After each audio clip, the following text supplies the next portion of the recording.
Bienvenue dans ce journal, mesdames et messieurs, bonsoir et tout de suite prenons le titre.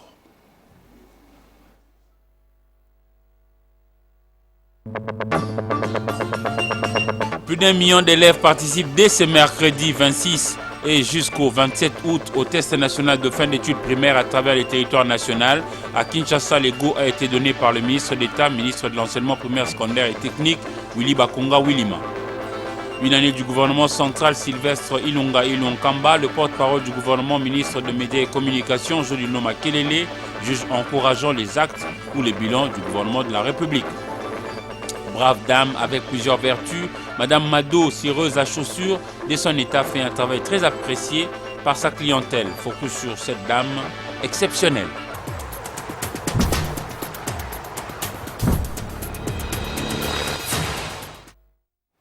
Encore une fois, bonsoir. 1 500 000 élèves finalistes du primaire ont passé leur test de fin d'études primaires à partir d'aujourd'hui sur l'ensemble du territoire de la République démocratique du Congo. Pour le premier jour, c'est le ministre d'État, ministre en charge de l'enseignement primaire, secondaire et technique, Willy Bakonga Willima, qui a visité deux centres. D'un côté, les complexes scolaires Monseigneur Bokele Allé et les complexes scolaires Cardinal Malula. Suivez ces commentaires de Sibi Fortuné Mboula, James Katambwa, car tout s'est passé sur le strict respect des gestes barrières.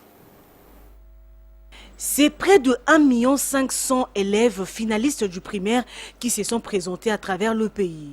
Aux premières heures de ce matin, le ministre d'État, ministre à l'EPST, Willy Bakonga, a donné le coup d'envoi du test de fin d'études primaires TENAFEP.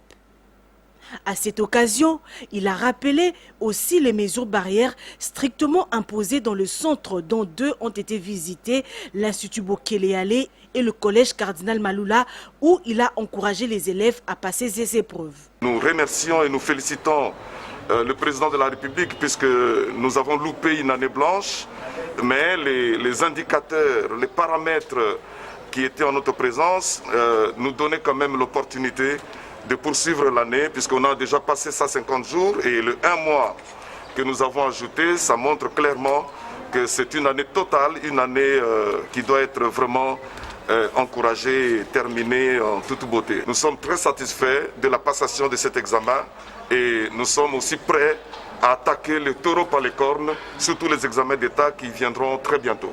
Des épreuves préparées dans des conditions difficiles suite à la crise sanitaire, puisqu'aux défis sanitaires se sont ajoutés les problèmes logistiques qui ont poussé le ministre de l'EPST à déployer les kits de protection dans le centre à travers toute la République. Je suis convaincu, fermement convaincu, qu'il y a du calme, ça se fait dans la sérénité et dans la sécurité la plus totale.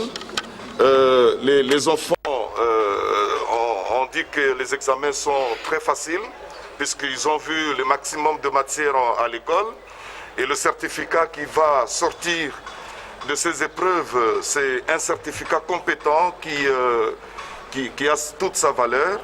Avec l'appui de l'UNICEF, le ministère de l'enseignement primaire, secondaire et technique compte ensuite organiser l'examen d'État qui visiblement se déroulera aussi sans faille.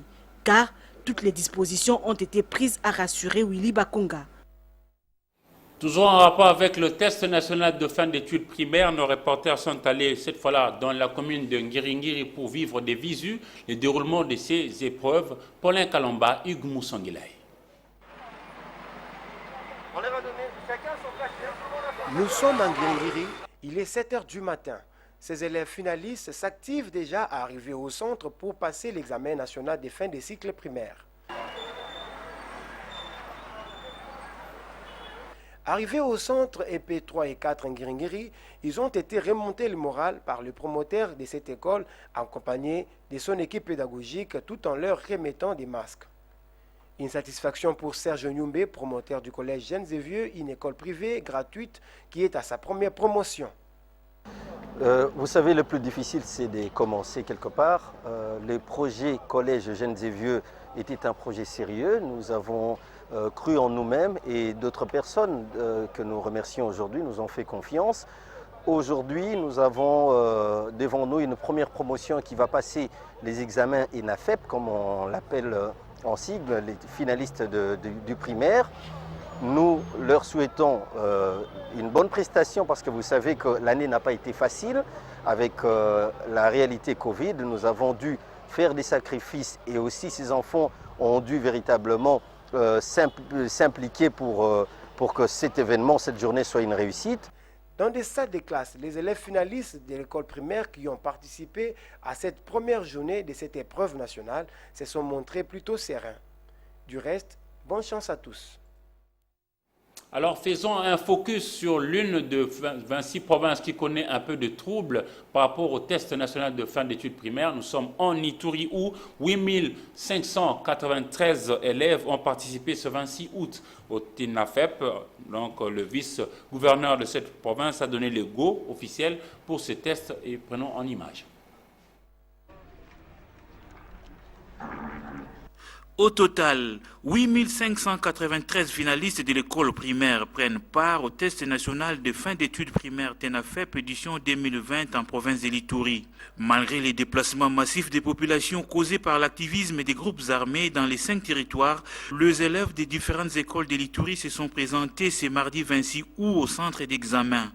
Occasion pour cet élève déplacé de solliciter l'implication des autorités gouvernementales dans le rétablissement de la paix en province de l'Ituri. Rétablissez-nous la paix en Djougou, Aïoumou, Amagi. Nous voulons étudier en paix pour devenir demain comme vous pour diriger notre cher pays. Charles Doudou Martin, vice-gouverneur qui a donné les go au nom du gouverneur des provinces en mission, s'est dit satisfait de la participation de la gente féminine dans cette édition. C'est vraiment un encouragement. Nous disons félicitations à tous les parents et particulièrement à toutes ces petites filles qui ont voulu manifester un intérêt pour les études. Ces épreuves de fin d'études primaires qui démarrent aujourd'hui ne vont durer que 2 jours sur l'ensemble du territoire national, soit de mercredi 26 à jeudi 27 août 2020. 26 août 2019, 26 août 2020, cela fait exactement une année pleine que le gouvernement Ilunkamba a été publié, donc promulgué par le chef de l'État congolais, Félix-Antoine Tshisekedi. Son porte-parole, David Jolino Makelele, a à l'occasion animé aujourd'hui un point de presse pour en dresser le bilan, jugé jusque-là encourageant. Suivez ces commentaires d'Esther Badi-Bebia, Patricia Baswa-Mwanda. Au cours de la conférence de presse tenue ce mercredi à l'occasion de l'an 1 du gouvernement Ilunga Ilukamba, le ministre de Médias et Communications a adressé un bilan positif rassurant. C'est sans doute très peu, mais suffisant pour s'en féliciter, selon les porte-parole du gouvernement. Plusieurs choses ont été réalisées, dont la construction de 42 centres de santé sur toute l'étendue de la République, l'effectivité de la gratuité de l'enseignement, la poursuite des travaux de sauts de moutons et autres.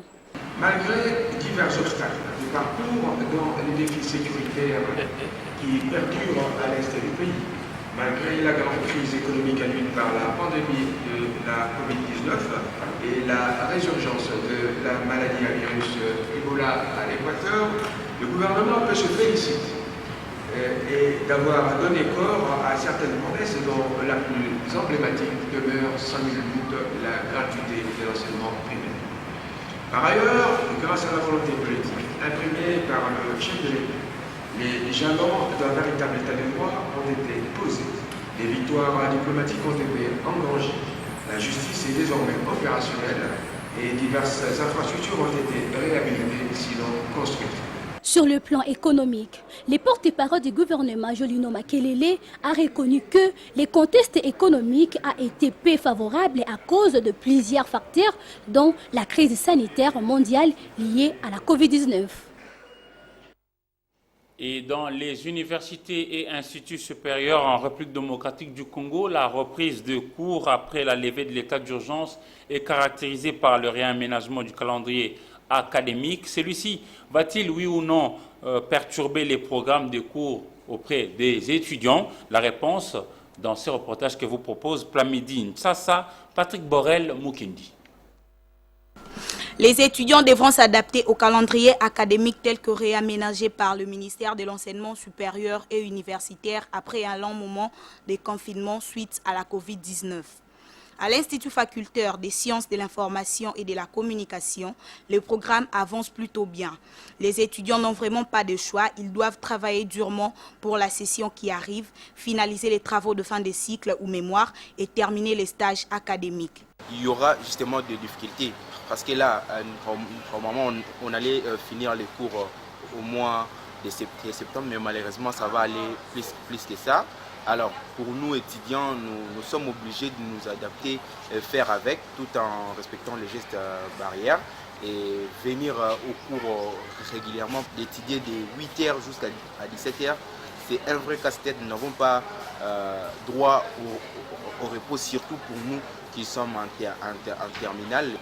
Grâce à ces réaménagements, nous avons pu constater que les étudiants sont maintenant boostés par rapport à comme c'était avant.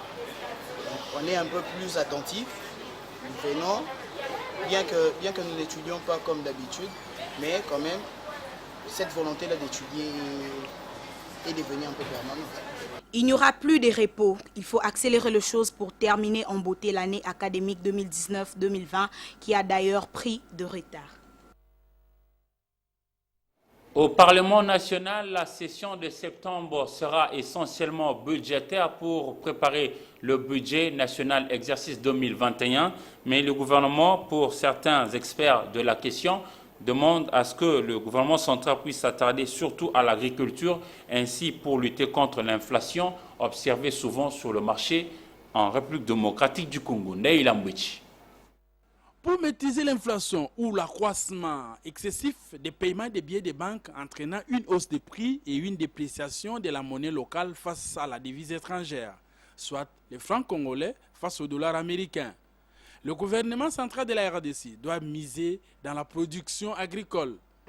Il faut qu'on produise à l'interne, il faut qu'on amène les dividendes des entreprises minières au Congo. Il faut qu'on finance les Congolais, qu'ils amènent leurs investissements ici au pays et l'inflation sera maîtrisée, il n'y aura plus de problèmes. Mais étant donné qu'on laisse les expatriés venir exploiter ici et puis amener leurs intérêts, les dividendes, aller investir chez eux, l'inflation sera toujours permanente. Denis Chibang, député national, rappelle que la session de septembre sera uniquement budgétaire. Au gouvernement de réserver une bonne part à l'agriculture. Cette fois-ci, le gouvernement va nous amener le budget avec des rubriques bien prévues pour la création de la banque agricole. Or, il faut prévenir aussi. Le budget aussi, c'est une prévision. Moi, je sais qu'ils vont prévoir cette fois-ci. Et en 2021, ils vont créer la banque agricole, qui sera une banque spéciale pour l'encadrement des agriculteurs et des éleveurs. L'inflation économique en RDC pourrait être maîtrisée si seulement si les autorités du pays optent pour la promotion de l'agriculture. La maladie de coronavirus a soumis toute la République démocratique du Congo au confinement et puis s'en est suivi les déconfinements. Et avec la réouverture du marché, notamment ici à Kinshasa, le marché central, les commerçants se plaignent de la mévente car il n'y a presque pas de clients qui achètent. Suivez ces commentaires de Asnat Nyatoka et José Moussangana. La dépréciation du franc congolais ne va pas sans causer du tort au prix des produits de première nécessité, y compris d'autres biens tels que les uniformes. Ces vendeurs qui jadis faisaient bonne affaire la veille du test national de fin d'études primaires et à l'approche de la rentrée des classes connaissent maintenant une mévente sans précédent. Il n'y a pas moyen que la vente s'efface normalement compte tenu du taux d'échange très élevé. Des tissus que nous achetions à 3500 voire 4000, aujourd'hui ils se vendent à 5000 francs. C'est-à-dire que l'appréciation du franc congolais permettra à ce que nous puissions écouler nos marchandises facilement. La situation est telle qu'il est difficile d'écouler même 1 kilo de viande. Le taux du jour nous pose problème. Nous n'arrivons pas à bien vendre. Je suis ici depuis le matin et je ne peux pas vendre même 1 kilo de viande. Que les autorités nous aident. Même les légumes subissent le même sort. Depuis que le confinement a pris fin, nous n'arrivons pas à bien vendre. Nous, les commerçants, nous demandons à l'autorité de nous aider. Il s'y est de noter que, suite à cette fluctuation de prix, vendeurs et acheteurs réclament des mesures urgentes pour stopper la flambée de prix des denrées alimentaires et autres biens. Ils en appellent à l'implication des autorités compétentes quant à ceux. La ville de Kananga, nous sommes dans la province du Kasaï central, a vu son marché être renforcé avec 400 tonnes de maïs supplémentaires. Le ministre provincial de Mines, qui assume l'intérim du gouverneur Thierry Moulumba, a réceptionné cette cargaison le lundi 24 août 2020 à la gare de la SNCC, Société nationale de chemin de fer du Congo, en provenance de Kanyamaka CC, cette fois-là dans la province du Haut-Lomami. Soleil Ntumba pour la suite. Voilà l'effervescence de la population de Kananga, constatée ce lundi dans presque tous les coins et recoins de la ville de Kananga. Elle jubile ainsi l'offre de soulagement dans la sécurité alimentaire. On avait pour preuve l'arrivée et la réception de 400 tonnes de sacs de maïs en provenance de Kanyamaka Sensé, dans la province de Olomami. Ceci est l'appui du chef de l'État, Félix Antoine Tshisekedi Tshilombo, qui intervient dans une période cruciale où une mesurette appelée communément MECA se négocie actuellement à 2800, voire 3000 francs congolais. Le lieutenant-colonel honoraire Mangongo Lezikondo Gaspi est l'assistant militaire du commandant du service national qui amène ce maïs au Kasaï central. Kanyamaka a produit des tonnes importantes de maïs. Alors, nous sommes en Bujimaï, nous sommes en Mondibitou, nous avons aussi pensé à vous. Nous avons amené le maïs dans des sacs. Nous avons 8000 sacs de maïs, 8000 sacs de 50 tonnes de sacs, 50 kilos de sacs. Le ministre provincial de Mines, Thierry Lumumba Pandangila, faisant intérim du gouverneur de province en mission, qui a réceptionné ce maïs à partir de la gare SNCC, remercie le chef de l'État pour ce geste. Au nom de la population du Kasaï central, nous remercions le président de la République, son Excellence Félix Antoine Tshisekedi Tshilombo, car c'est sous son impulsion que le service national a pu produire du maïs. Et nous, dans la province du Kasaï central, nous venons de réceptionner 10 wagons de maïs qui sont au total 400 tonnes, de manière à ce que la population du Kasaï central, en ce temps de soudure où les prix étaient déjà en train de grimper, eh bien, soit soulagée par du maïs qui sera mis au marché à un prix abordable. Ayant conduit les convois dans différents dépôts choisis pour la vente de ce maïs au prix abordable, le maire de Kananga circonscrit les cadres. Le chef de l'État est à féliciter. Aujourd'hui, nous sommes venus déposer ce maïs dans ce dépôt pourvu que la population de Kananga ne se lamente. Ce maïs, c'est pour nos foyers et non pour acheter et revendre après. Il faut noter que ce maïs a été présenté au public à travers une ronde effectuée sur la ville de Kananga, sous la conduite de Mami Kakubi Tshikele, maire de Kananga. Le gouvernement Ilunga Ilunkamba a suspendu le moratoire accordé pour l'interdiction des exportations de minerais à l'état brut pour la province du Haut-Katanga et les Lualaba. Cette décision a été commentée diversement au sein de la classe socio-économique, voire politique, au niveau de Lubumbashi, chef-lieu de la province du Haut-Katanga. Junior Kaniki. Après la prise de la décision par le gouvernement de la République démocratique du Congo relative à la suspension du moratoire concernant les exportations à l'état brut des minerais dont les Lualaba et les Haut-Katanga, deux provinces reposant sur une importante couche du gisement minier de la RDC. Pour Patrick Afouimbi, cet opérateur œuvrant dans les secteurs miniers, cette décision serait désavantageuse pour la République démocratique du Congo au regard de l'insuffisance des moyens logistiques. Oui, l'exportation du minerai est avantageuse pour le pays parce que ce sont les industries. Nous n'avons pas d'industrie ici, il y a des industries censées utiliser ces minéraux-là. Nous ne devons que les exporter pour faire rentrer les devises. Pour sa part, Kaozi Bin Malisawa estime que cette mesure tournerait à l'avantage de la République démocratique du Congo. Maintenant, quand vous prenez et vous partez et traitez chez vous, donc les gens vont manquer l'emploi puisque vous avez voulu amener le brut. Or, dans le brut là, vous déclarez par exemple le cuivre seulement. L'or qui est à l'intérieur, vous ne le déclarez même pas. Or, dans toute ma minerai qu'on exploite, il y a plusieurs variétés de minéraux qui sont à l'intérieur. Quand vous êtes sur place, vous allez faire sortir de l'or de l'autre côté, le carton de l'autre côté.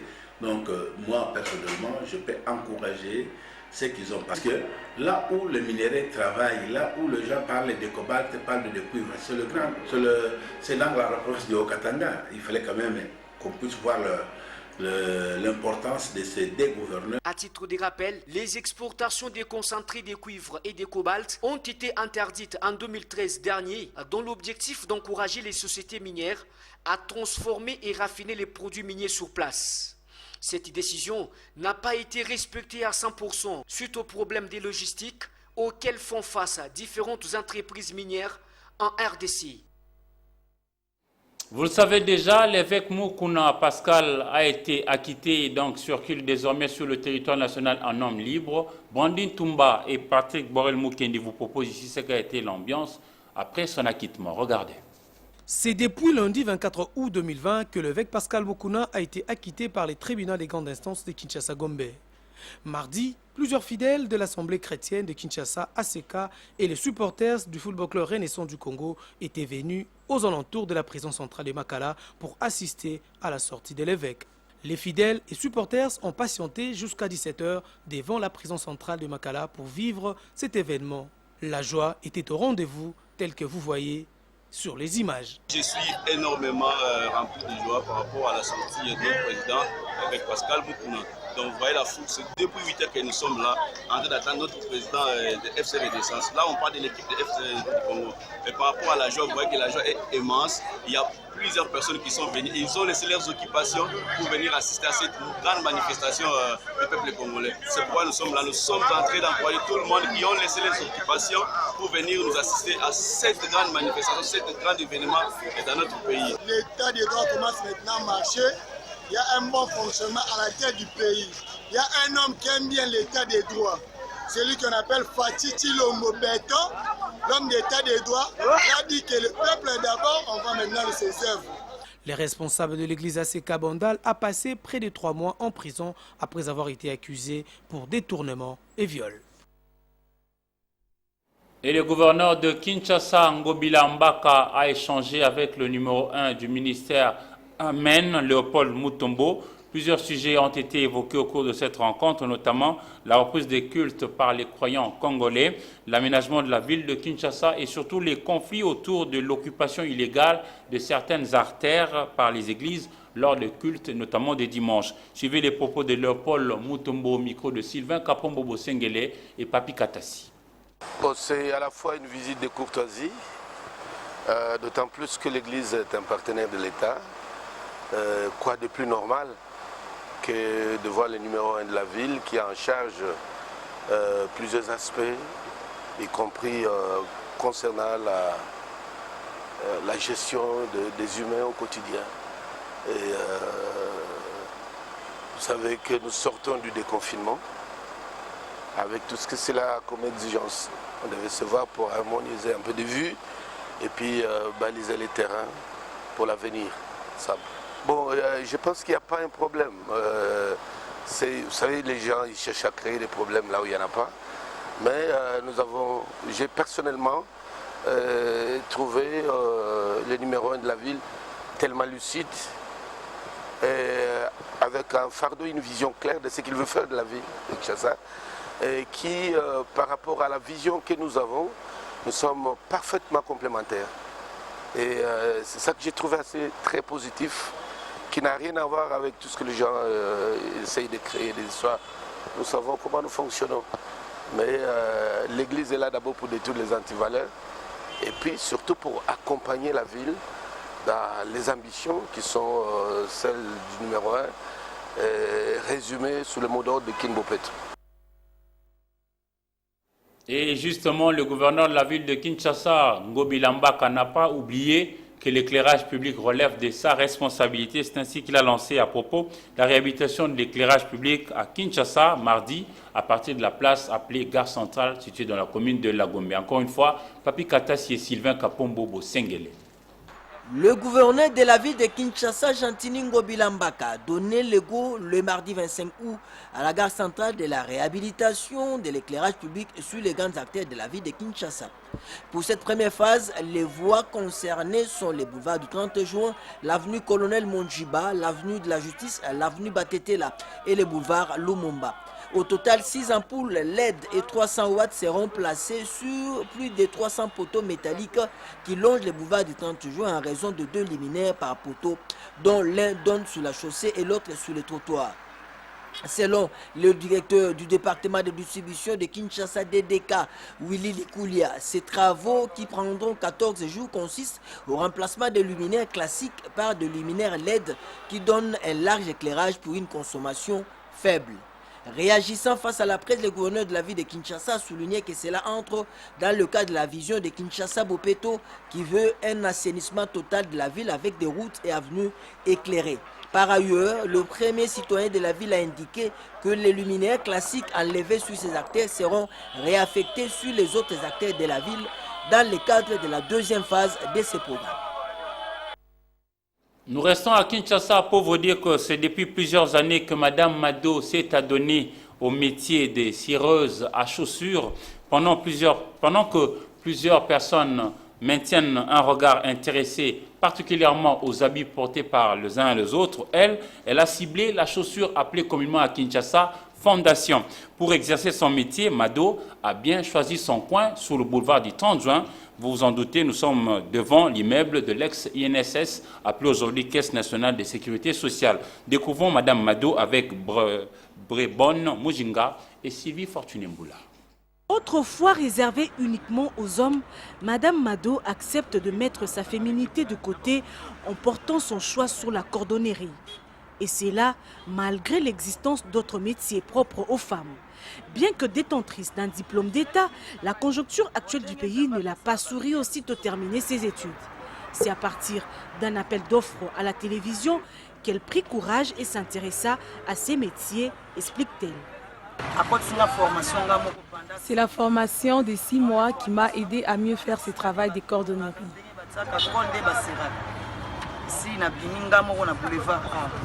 Cireuse, reconnue devant la CNCS, elle est aussi encadreuse de plusieurs jeunes filles dans ces domaines. Les avantages liés à son métier dépendent de la bénédiction divine et elle peut gagner jusqu'à 30 000 francs congolais par jour, déclare-t-elle. Malgré son travail, elle est mère d'une famille de 6 enfants. Avec ce qu'elle gagne, elle sait subvenir aux besoins de sa famille et de ses enfants. Ce travail me permet de subvenir aux besoins de ma famille. Elle encourage donc toutes les femmes, les jeunes filles, à ne pas se sous-estimer dans sa société. Elle encourage donc toutes les femmes et jeunes filles de ne pas se sous-estimer dans la société, car tous les métiers liés aux hommes, les femmes peuvent aussi le faire sans tabou. Sport, c'est sous la supervision de son président Willy Mpeti que les membres de la Ligue de tennis de Kinshasa se sont réunis pour débattre autour de plusieurs points, à savoir la reprise des activités avec l'organisation de l'Open de tennis de Kinshasa du 16 au 19 septembre 2020. Patrick Borel-Moukendi, Rigomlopo. Après un long stop des activités dues au coronavirus, le président de la Ligue de tennis de Kinshasa, William Petit Carlos, et les membres du comité se sont réunis samedi 22 août à la Gombe pour la première réunion post-état d'urgence. Plusieurs points ont été débattus. L'organisation des compétitions à Kinshasa, les bilans du comité exécutif, la relation avec la Fédération congolaise de tennis que dirige Georges Koshigimeya et l'annonce du tournoi des relances de la balle jaune pour les seniors et vétérans qui se déroulera du 16 au 19 septembre au cercle de Kinshasa. En tout cas, Quand la Ligue Tekin, qui est le poumon d'acier, va bien, c'est une bonne chose pour les autorités fédérales. Le président Willy Carlos à la présidence de la Ligue de Kinshasa. Et de ce pas, nous allons entamer directement le tournoi. C'est le premier pas dans sa présidence et nous sommes là pour l'accompagner. Ce tournoi aura lieu au Cercle de Kinshasa. Nous avons les seniors et les vétérans. Pour les vétérans, nous allons commencer en date du 15, donc 3 jours à l'avance pour leur permettre d'avoir plus de temps. Et le tirage se fera le 14. Donc nous sommes déjà dans les préparatifs de ce tournoi. Avec les messages du ministre des Sports Amos Mbayo et du président de la Fédération de tennis Koshi Gimeya, William Petit-Carlos a aussi relayé l'information en demandant à tous les tennismen et tenniswomen de la capitale d'aller se faire examiner au Centre national de médecine du sport situé au Stade des Martyrs pour les tests Covid-19 et la visite médicale qui est une obligation. Après ces images de tennis, redécouvrons les principaux axes de ces journaux, mesdames et messieurs, dans ces rappels de titres. Plus d'1 million d'élèves participent dès ce mercredi 26 et jusqu'au 27 août au test national de fin d'études primaires à travers les territoires nationaux. À Kinshasa, le go a été donné par le ministre d'État, ministre de l'enseignement primaire, secondaire et technique, Willy Bakonga Willima. Une année du gouvernement central Sylvestre Ilunga Ilunkamba, le porte-parole du gouvernement, ministre de Médias et Communications, Jolino Makelele, juge encourageant les actes ou les bilans du gouvernement de la République. Brave dame avec plusieurs vertus, Madame Mado, cireuse à chaussures, de son état fait un travail très apprécié par sa clientèle. Focus sur cette dame exceptionnelle.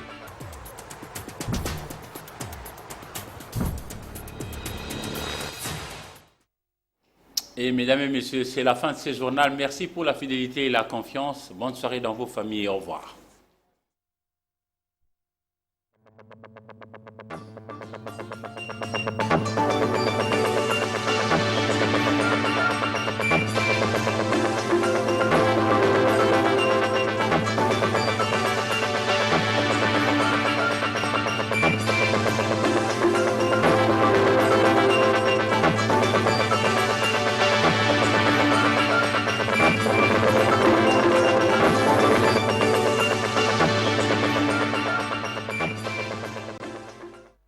Thank you.